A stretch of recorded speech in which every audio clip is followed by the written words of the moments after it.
Hey guys, this is Stacy Johnson with your Money Podcast, brought to you by MoneyTalksNews.com, serving up the best in personal finance news and advice since back in 1991. I don't know if you've been watching the news lately, but I suspect you have been. There's a little thing called the coronavirus going around, and it's causing a lot of concern. It's causing a lot of concern in the markets as well. The stock market has been tanking. We're actually officially in a bear market now, and people are a little freaked out. So I thought what we'd do today is talk a little bit about the coronavirus scare as it pertains to your finances. And who's going to help me do that but one of our great writers, Miranda Marquit. Miranda is a writer not only for Money Talks News, but also for her own website. We're going to get into that in a minute. And other publications almost as famous as MoneyTalksNews.com, like the New York Times and the Washington Post, etc. Miranda, are you there? I am. Thank you so much for having me. Well, thank you for being here at this tumultuous time. What other publications have you written for, by the way? Yes, well, so I actually have a regular investing column over at U.S. News and World Report. So if you want to know how to stay calm in these tough market times, head on over to U.S. News and World Report. I've got an investing column over there. So that's one of the main places I write. I also write for TD Ameritrade's Ticker Tape blog. So. You've got to teach me how to get stories onto these giant publications. Well, seriously, I mean that's really impressive. And now you have your own website as well, right? Yes, yeah. You can find me at mirandamarquit.com, where I write about personal finance, my own personal finance journey, as well as freelance writing and making money as a home business owner. Now, how long have you been writing about money, Miranda? I have been writing about money on the internet for 15 years. 15 years. Yeah. Now, let me tell you about a little bit of my history when it comes to stock market crashes. I do television news. I don't know if you knew that or not, but I'm on about 50 TV stations. And I started in TV news after the crash of 1987. Oh, wow. That was a good one. Yeah. Yes, it was. It was 25% in one day the market lost. I was a stockbroker at the time with a company called E.F. Hutton, which has been gone for a long time now. But anyway, our office happened to be near the television studios. And there's my dog, Lola, the consumer canine, is barking. Hi, Lola. Getting it done. Anyway, I got started in TV after the crash because they needed somebody to go on camera, and then I started doing it regularly, and I've been doing it now for 30 years. But I was also doing market commentary in 1991 when there was a recession, in 2000, 2002, the dot-com bubble, and of course in 2008. So I've seen what we're watching now unfold many times. Have you? Yeah. So in 1987. It's just a wee lass. So Yeah. I don't actually remember that one. I vaguely remember I was in college during the dot-com burst of 2000 in that area. So I remember some of that, but I was in college, so it didn't really have a huge impact on me. But yes, I remember the Great Recession of 2008, 2009. And all of that because, I was writing about money on the internet at that time. It wasn't that terribly long ago. And so, I remember going through that, making sure that, I still had debt at that time. I was still dealing with a lot of things that kind of make a recession and make a tough market hard to get through. I was actually going through those things in real life as well. But also, you feel bad about this sometimes, but times like that, when you have times like those, people turn to you and then people in our line of business who write about money, who follow money, who pay attention to money, we tend to be able to kind of move forward, if that makes sense. So it was kind of an interesting time because that's also the time when my career really started to take off. So both of us have experienced, at least as journalists, market meltdowns. Mm-hmm. Now, I'm going to hazard a guess, though, Miranda, that you probably have more money of your own in the market now than you did in previous meltdowns. Is that true? It is true. I definitely have more money in the market now than I did in those previous meltdowns. How does it feel to watch your savings melt a bit? I'm okay. So I am one of those who I'm an indexer. hardcore indexer through and through. And so I understand that it's going to drop. I understand that it may take a couple of years to recover. I also understand that I did start investing more after, like I started putting more of my money into the markets during the recovery time and getting that going. And so even though it's kind of scary that the market is down like, I don't know, 6,000 points from where it was a week ago. As far if you're looking at the Dow, I mean, the Dow isn't the whole market and the market isn't the whole economy. But if you're looking at the Dow and it's down 6,000 points from like a week ago, and the other, indices are similarly down. I still look at it and realize, like, if I were to sell, even if I were to sell like right now using the first in, first out principle, I'd still be clocking gains. Oh, that's good. I mean, actually would too. I'd but I have to tell you that I'd still be clocking gains because my first ins were down right at 2010, 2011 levels. We're still way above those. way above that. So I'd still be That's true. clocking gains if I put stuff in. But though, Miranda, you would have to say, though, I mean, maybe you wouldn't have to say, but I would have to admit that I compute my net worth every month. At the end of every month, I see how much I'm worth. And I know that the next time I do this, I'm going to be worth lots less, hundreds of thousands of dollars less. And, when you it's true that that's found money in a sense, because I invested a lot in 2009. So a lot of this is money that, that's profit. But nonetheless, my net worth is going to drop a lot. And that doesn't feel good when that happens. Because, to me, in my mind, I'm worth X amount. And now I'm worth less than X amount. So it's still painful, even though I'm still ahead in the great scheme of things. Yeah, I guess I just kind of look at it a little differently, just because, like, for me, since like my money is the means to the end, like I'm like, oh well, I'm still able to do what I need to do. I still have what I need to do. My money is still working for me to work toward my long-term goals. Like that net worth, that snapshot of what's going on right now doesn't affect me as much, and could be because I'm much younger than you.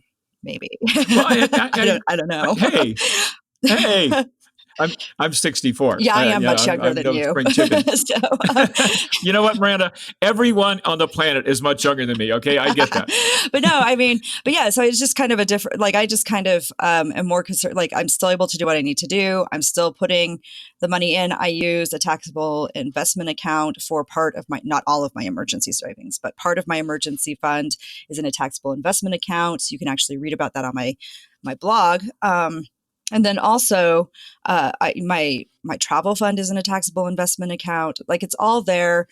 The things that I've still got my income coming in, and all of the things that I need to do I'm still able to do at this point. And my money's still working for me in the future for what I need to do in the future. Now, I did do something a little different.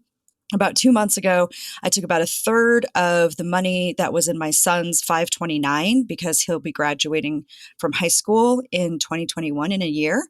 I did take about a third of that, what was in there, and move it into what are considered safer assets, less risky assets, more bond funds, because I know I'm going to need that money a little more immediately. So I did make a little bit of a change a couple months ago. And that's good. That's good. And by the way, too, I want to emphasize that I'm not freaked out.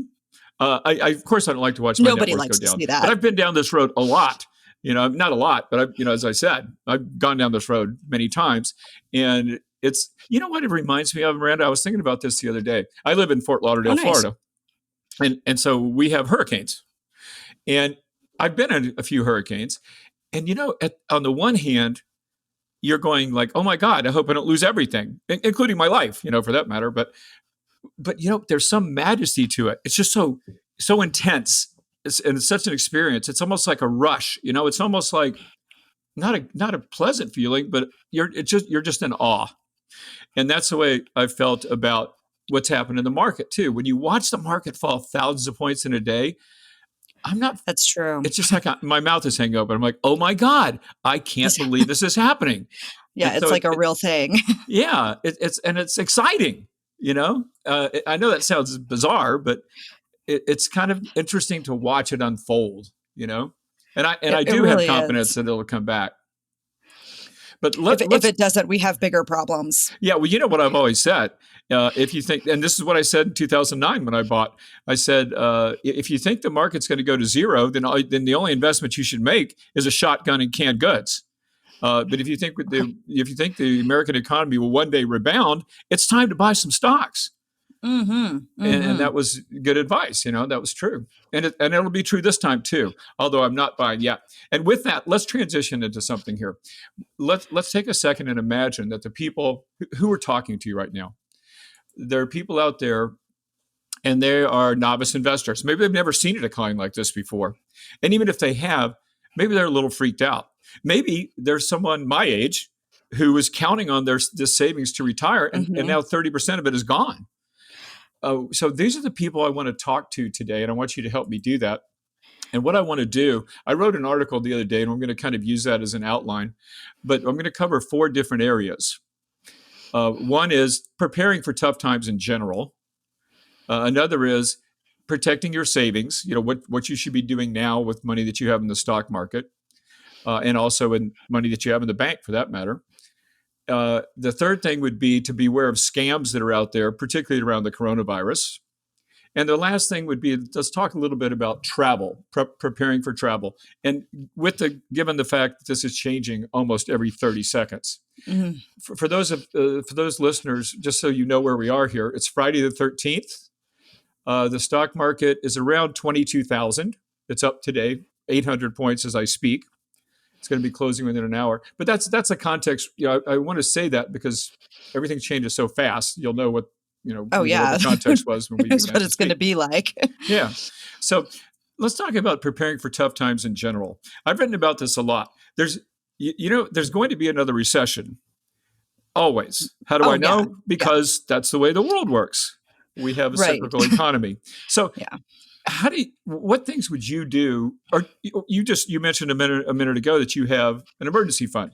What Mm-hmm. other kinds of things would you do just to prepare for tough times in general? So if you're getting caught flat-footed now, that won't happen to you next time. Yeah. So one of the things that I do is I regularly review my expenses and my priorities because a lot of the time, especially in the good times, you have a situation where you start spending on stuff that's not really that important to you. You spend a little more than you want to on things, but you don't worry about it. And so I periodically, about 3 or 4 times a year, go through, review my spending, look at where my priorities are, look at where the spending may not be matching. And then I also make sure I prioritize things that I still want to spend money on, but don't want to cut back on. But I still prioritize them because when tough times hit, I want to know what gets the axe first, right? So the stuff at the bottom of my list, I can say, okay, well, tough times are coming. It is time to, maybe cut that magazine subscription. It's time to, if I'm at a place where it's time to renew my gym membership, do I really need, is now the time to renew my gym membership? Just things like that, where you can kind of look through and say, okay, what are the least important things that I can cut today if I need to, and kind of go from there. And it kind of goes from the bottom up because having those priorities just makes it a little easy to make that switch when things start to get tough. That makes total sense. So what I'm hearing you say, Miranda, is that because you track your expenses and you know exactly where your money's going, it's relatively easy for you to make a new plan Yes, if things go awry. definitely. Yes, definitely. And paying attention to Okay. that and making sure it matches up with like your values and what matters the most to you can help you it makes those decisions less difficult as well. And if you do decide to try to cut down on your expenses, obviously you can eliminate some that are discretionary, Hmm. and you can also try to get things. What we try to preach at Money Talks News anyway Hmm. is that what you don't want to do is destroy the quality of your life, but you can spend less and not hurt your quality of life. And Right. you can get tips for saving on groceries. A million different things you can save on. But what I always like to say is. Uh, you can, like, if you go to dinner, you and I could go out to dinner tonight. We could have an appetizer at home and split an entree at dinner, Oh, and yeah. we've saved a lot of money, but we still went out to dinner. And that's what I mean by paring down your expenses without destroying your quality of life. Oh, yeah. And another thing I like to do is I routinely go to matinees at movies because it costs a little less. Yeah, but it's important not to be on a dollar diet because diets Yes. don't work. because substituting cottage cheese for steak doesn't work, but substituting one meal out instead of two, splitting an entree does work, and you still have the same quality of life. And that's why you can go on a dollar diet, some way, and still not be a pain. You can have gain with no pain. Exactly. Well, okay, now there's also other things that I mentioned in this article, which obviously what you and I are talking about now essentially is increasing your savings and keeping a handle on your expenses. And keeping your savings obviously allows you to keep some powder dry, which is really important if the economy goes into a recession, or if you should lose your job, or if you want to take advantage of opportunities like buying stocks when they're cheap. So having a cash cushion is super important. Another thing you can do too when you see a recession coming, and here's something I know you'll relate to: creating new income. Yes. Yeah, That's always good. You're an independently employed person. So am I. I work at home, and I could make more money if I need to. I could go out and do many of the other things in the gig economy. Right. Yeah. And that's something that, makes it a little bit easier. I don't know how it'll be kind of hard to go out and do things in the gig economy, I think, with this pandemic happening, because I think fewer people are looking for that contact. But there are definitely things you can, like you said, do at home. There's a really great article you have on the website about 107 easy ways to make extra cash. And so there are a lot of really great ideas in there that you can go to and just really move forward and kind of pad that income a little bit and get that going. And ahead of time, it really helps to just cultivate multiple income streams before before these kinds of recessions hit, because the more independent income streams you have, the better off you'll be if something happens. Yeah, that makes a lot of sense. Okay, let's move on to the meat of this thing now. I'm sitting at home. I'm listening to this podcast. I'm freaked out because my 401k just dropped 30% in a week.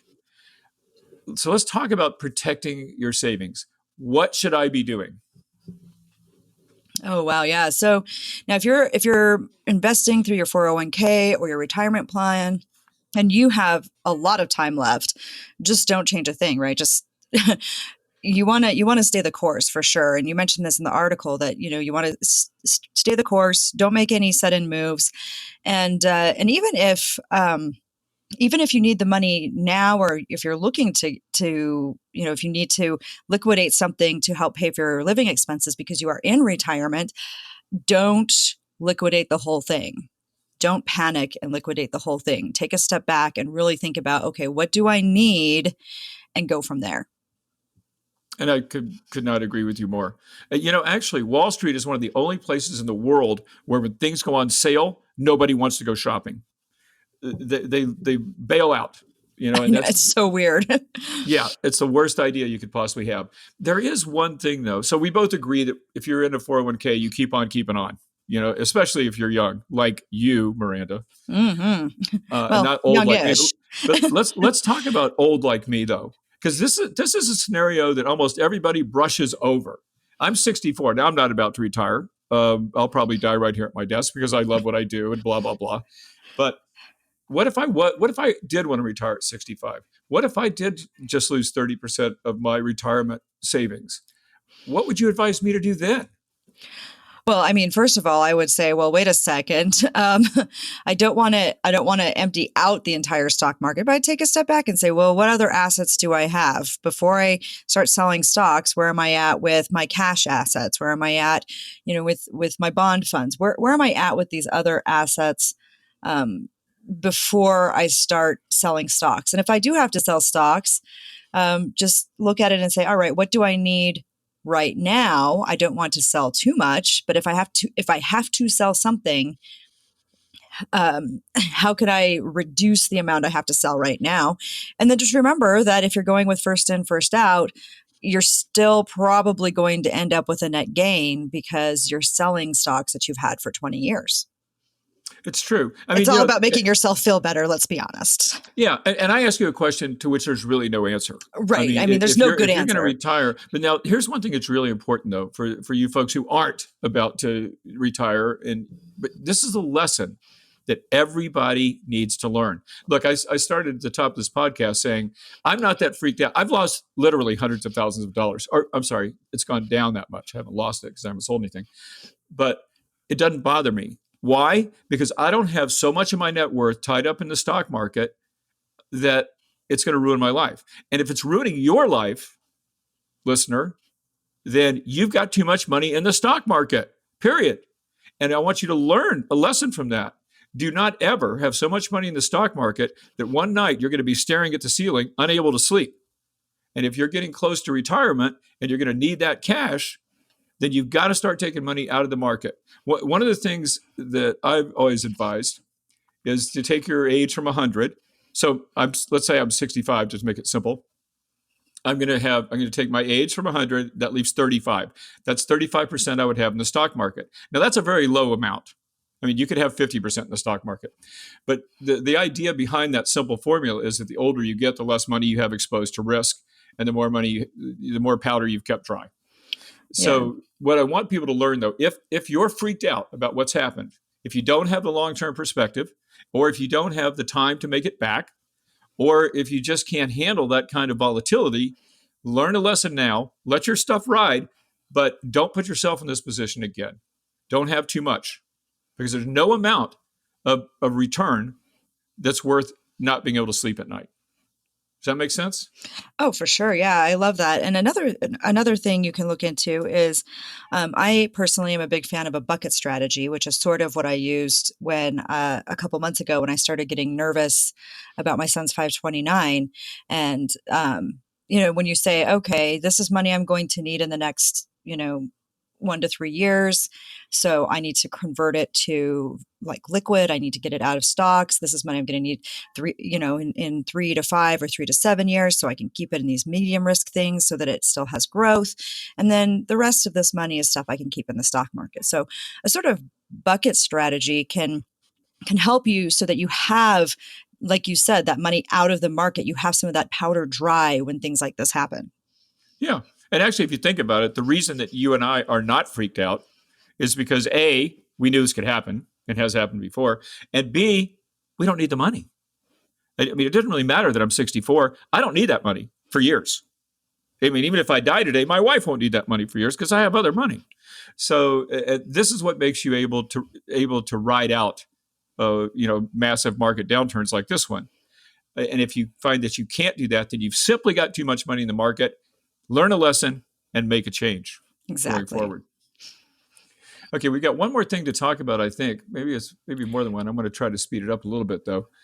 Scams. We can go over that pretty quick. Yeah. Just be super careful. Yeah. Like if you're getting information, go to the CDC and the World Health Organization, go directly to their websites. Don't click on random things you get in the email. Don't give your information out to people who are calling you on the phone. Good. Yes. And beware too. I don't know if you saw this, but I actually saw it on YouTube, I think, or somewhere, this Jim Baker show where they were saying some silver product could prevent yes. you from... No. Oh, that stuff just kills me, Miranda. I get so angry. It's like there's a special place in hell for people who rip off people, and especially in circumstances like this. I mean, they're literally kicking people while they're down. I just hate that. Yeah, it's yeah. If somebody's claiming they have a special cure for this, they're lying. Yeah. Well, that was easy. Yeah, that was easy. Let's move on. The way to beware of scams, folks, is just don't do stupid stuff. Okay, just don't. You listen to your inner voice. It's probably telling you the truth. That being said, people are going to fall for stuff, but just beware. Okay, last one, travel prep. Now, this is a tough one, and it's changing all the time. I actually have a flight scheduled to New York. My wife's from there. We're supposed to go up there next month. We paid $800 for tickets, and two minutes later, it seems like everyone's going, well, the airlines are just about giving away tickets, and now I'm not even sure if I want to get on the plane. Right. What do you think? I mean, I think that's rough. I mean, so I'm actually in the middle of right now, for spring break, my son and I are supposed to fly to Portland and spend a few days in Portland. And I am right now trying to weigh that right now because it's like, well, do we go? How much risk are we putting ourselves and others at by going? Sometimes it's not all about the cheap deal. Sometimes it's about, what are we going to do? But a lot of airlines are actually helping out. I was I was originally actually supposed to go on a trip to Asia a few weeks ago, and that was obviously canceled. And the airlines, gave me a travel voucher without me having to pay the change fee. So, call the airlines, find out what the policies are. I understand a lot of hotels are actually also being pretty flexible on their bookings.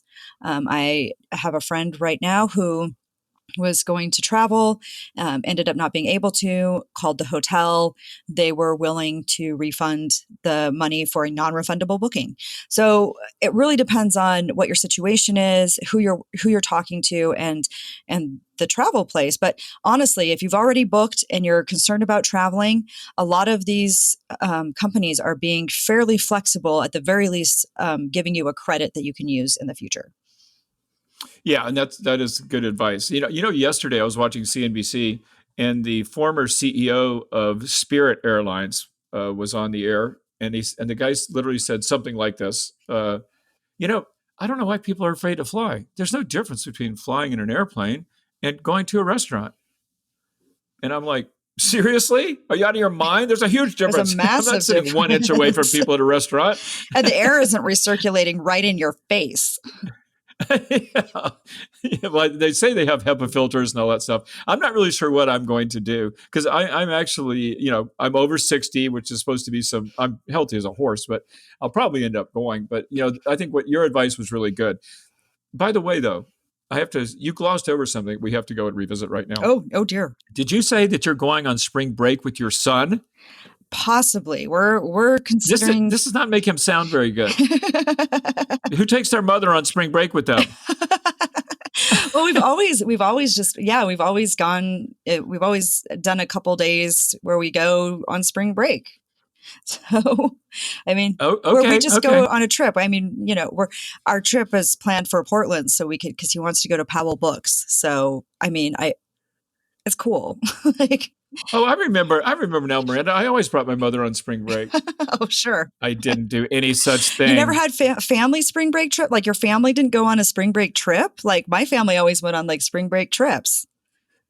I'm actually not sure that we're simpatico anymore. I don't understand like this whole like family not like we did. No, my goal when I was 18 years old was to get as far away from my family as possible. Yeah, but your parents still didn't like have a family vacation that you had to go on? No, we did. I'm just giving you crap. But it did sound pretty funny though, because spring break is, you want to be rubbing up on girls in bikinis and stuff when you're a young man. Yeah, that poor boy. But on the other hand, you're probably paying for all of his expenses, which has a benefit too. It's true. It's very true. Okay, back to the topic at hand. If you already have a ticket, look for and you don't want to go, then look for your exchange policies. The article I wrote, if by the way, if you want to see this article, it's moneytalksnews.com. And the article is called 4 Steps You Must Take Now to Financially Prepare for the Coronavirus. But in that article, I've got links to and phone numbers to the four of the major airlines, as well as the cruise companies, major cruise companies. So you can see what their change policies are. And they change a lot. And so you can check those and see what they are and then make a decision on whether you want to go forward with your trip. Now, tell me this, Miranda. What if you haven't booked a trip yet and you're thinking about it? Because I don't know about you, but I'm seeing lots of articles suggesting that they're putting everything on sale. Hotels are cheap, flights are cheap. You just can't afford not to book a vacation. What do you think? I would try and see if you can book it out several months. Like try and avoid this whole thing. But now is a great time to get stuff on sale. I'm looking into saying, all right, well, there's a couple trips I want to take later in the year. I know I want to go someplace for Christmas, so I can use one of my travel credits for that and probably get a really good deal and have, maybe get to fly first class with my travel credit. So, wouldn't that be nice? Now, but did you say you were booking for Portland? Are you finding screaming deals out there now? So, there have been a few screaming deals. So I live in Idaho, so screaming deals are few and far between, no matter what happens. But yeah, I have been seeing some pretty good deals. Well, we'd already booked our trip to Portland, so that's not necessarily a screaming deal. But when I use the credit that I have from canceled trips to book in the future, then that's what I'm kind of looking at. Like I'm looking at, well, I have a credit that's probably enough that instead of flying economy, I will probably be able to fly first class from Idaho Falls to New York. So, for Christmas. So just things like that, where you can say, all right, well, if I'm willing to book the travel far enough out, there are some pretty good deals. I know that there have been some folks have been talking about some amazing deals to places like Turks and Caicos, to some places in Asia if you book for later in the year, just things like that where you can find some good deals. But once again, you're still taking a risk, right? Are things going to be settled down by then? We don't know the progress of the situation. We don't know. And it's really hard to tell here, specifically in the US, because we haven't been doing the testing that other countries have been doing. So it's really hard to know where we're at in this pandemic. So you're absolutely right. I mean, it's almost impossible to give solid advice because the situation's probably changed since you and I have been talking. Exactly. And by the way, you live on Idaho Falls right there on the Snake River. I am. And Idaho, as of the moment we are recording this, has no confirmed cases yet. I think we're one of 3 states left at the time we're recording this that have not had a confirmed case. But part of that could be, like I said before, the lack of testing. So you can't quantify what you don't have. We will hope that it remains that way. Now, you've got pretty nice weather in the summertime, don't you? Yes. Yes, Would you mind? I just got a great idea. We're going to do a house swap in July, where I go and sit by the Snake River and you come down to Fort Lauderdale where it's about 190 degrees. No. What do you think? No, I don't. I do not go below the Mason-Dixon line once we get past about June 15th. Why are we friends at all, Miranda? Once we get past June 15th, I'm just like, I don't go below the Mason-Dixon line. and that's very good. I used to live in Arizona too. So that's very good advice you're giving there. Okay, that is going to conclude our podcast. So we've run about 30 minutes. And I hope that the people listening have gotten something out of this. I certainly have. You're a wonderful guest, Miranda. I really appreciate you being on our podcast. Thank you so much for having me. It was wonderful to be here. And let's do it again sometime. Let's. And before we leave, one more thing. Let's all wash our hands, folks. Lots and lots of times. Soap and water, 20 seconds. If you want to find me and Miranda, you can find us both on moneytalksnews.com. And Miranda also has her own website, mirandamarquit.com. Thanks for listening, guys, and I will see you all next time.